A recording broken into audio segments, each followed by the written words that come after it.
Channel को subscribe जरूर करें और घंटी के बटन को जरूर दबाएं। नमस्कार दोस्तों, आपका बहुत बहुत स्वागत है हमारे YouTube चैनल वैष्णवी ANT पर।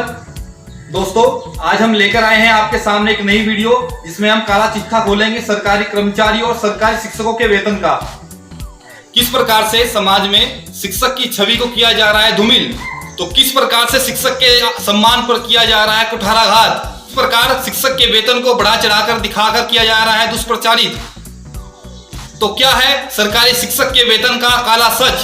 तो समाज में खूब प्रचारित किया जाता है कि वेतन मिलता है सरकारी अध्यापकों को 70 से 80 हजार प्रति माह वेतन। दोस्तों, क्या ये सच है या सिर्फ हवाई आंकड़े हैं? ये हमसे समझते हैं एक उदाहरण के साथ कि 2015 में एक नियुक्त सरकारी अध्यापक का वेतन कितना है। आइए दोस्तों, समझते हैं इसको एक उदाहरण के साथ। ये annual salary statement for the financial year 2019 and 20।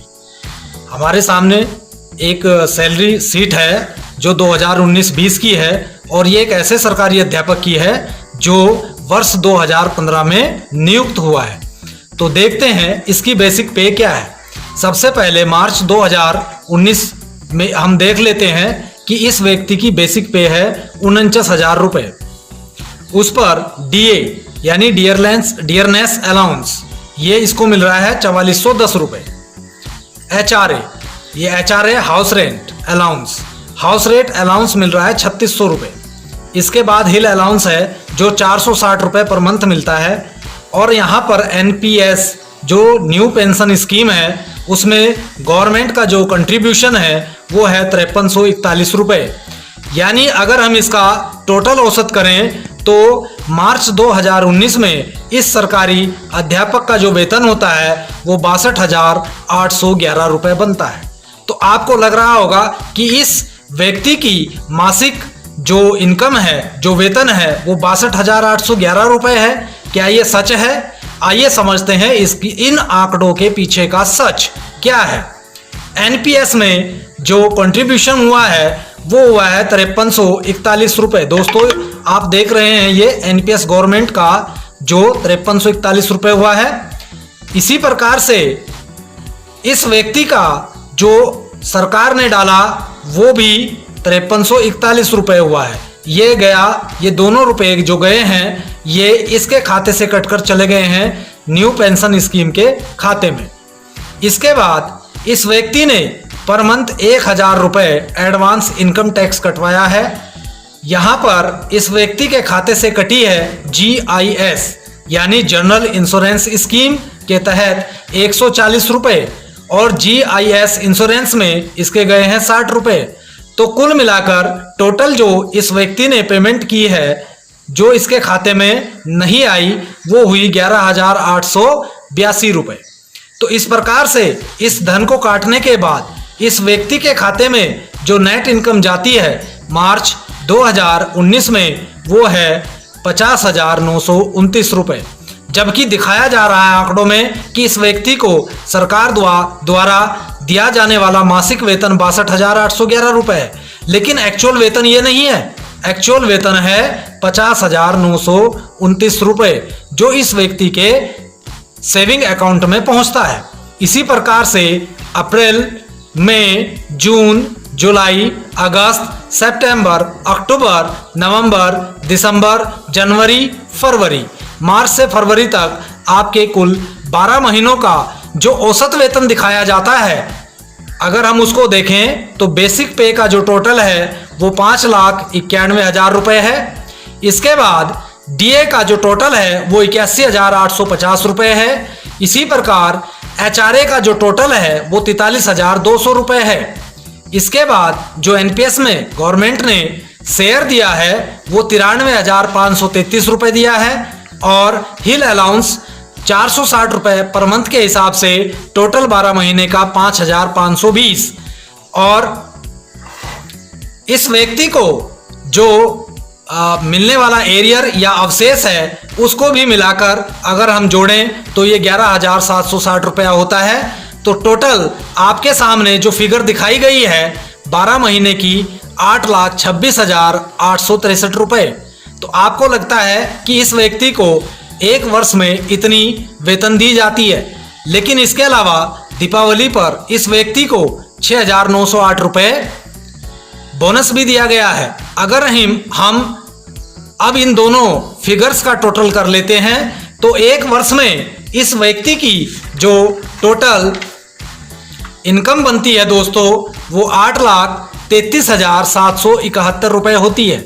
अगर हम इसको 12 से भाग कर दें तो ये लगभग 69,460 रुपए पर मंथ आपको लगता है। आप बिल्कुल सही सोचते हैं कि एक सरकारी शिक्षक को 70 से 80 हजार रुपए पर मंथ वेतन दिया जाता है। तो ये देखिए आंकड़े, ये आपकी इस बात का प्रमाण भी है कि यहाँ पर एक अध्यापक को पर माह इतना वेतन मिलता है। लेकिन क्या ये सच है? आइए अब इसका विश्लेषण करते हैं कि इसके पीछे की वास्तविकता क्या है। सबसे पहले मैं आपको बता देता हूँ, ये जो 8,33,771 रुपए बने हैं इसमें से क्या घटेगा और क्या जुड़ेगा और उसके बाद क्या नेट इस व्यक्ति की इनकम आएगी वो मैं आपको बता देता हूं।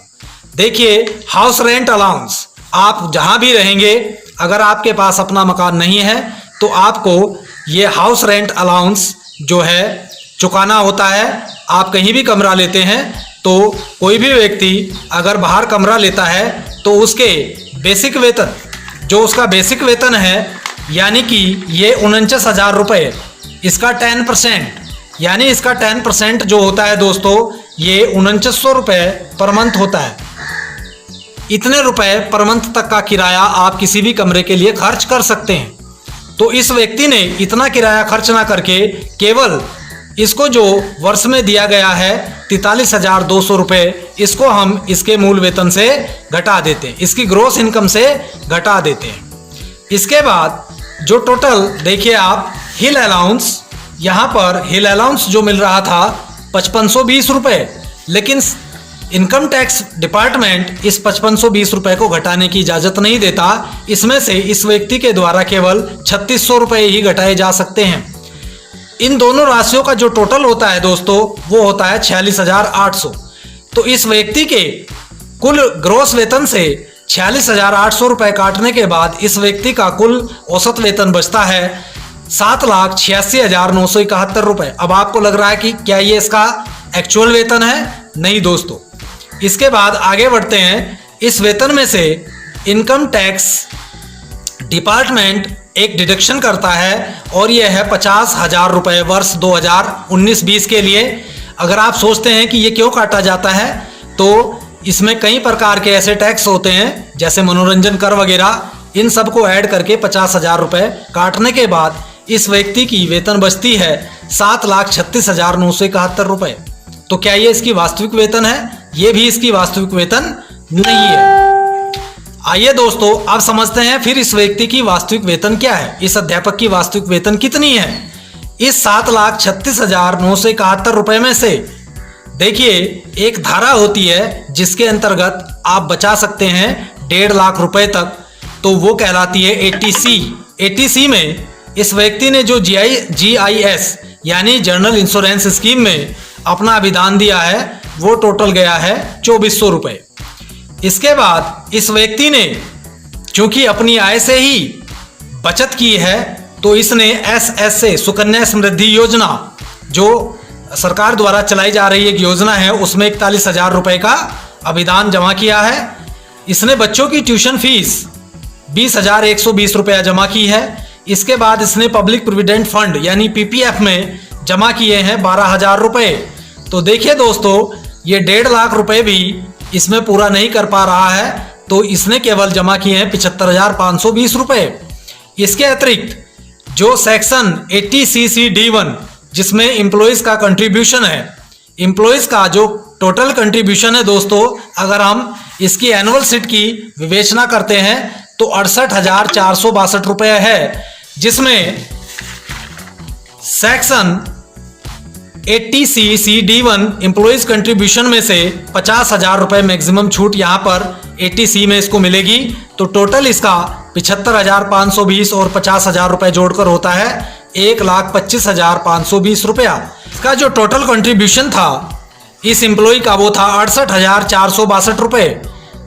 उसमें से 50,000 रुपए सेक्शन 80 CC-D1 एम्प्लॉइज कंट्रीब्यूशन में डिडक्ट हो गया था। अब बचा हुआ 18,462 रुपया सेक्शन 80 CC-D1B में डिडक्ट हो जाता है। तो ये टोटल जो कंट्रीब्यूशन है वो यहाँ पर डिडक्ट हो जाता है। इसके बाद ग्रॉस सैलरी बचती है, वो क्या बचती है उसका विश्लेषण हम करेंगे, लेकिन हम इसमें आपको बता दें कि चैप्टर 6A के अंतर्गत सेक्शन 80 CC-D2 एम्प्लॉयर कंट्रीब्यूशन, जो एम्प्लॉयर का कंट्रीब्यूशन है 93,533 रुपए, ये भी पूरा का पूरा यहां पर डिडक्ट हो जाएगा। तो अब इस व्यक्ति की जो टोटल डिडक्शन होगी वो होगी 2,37,515 रुपए।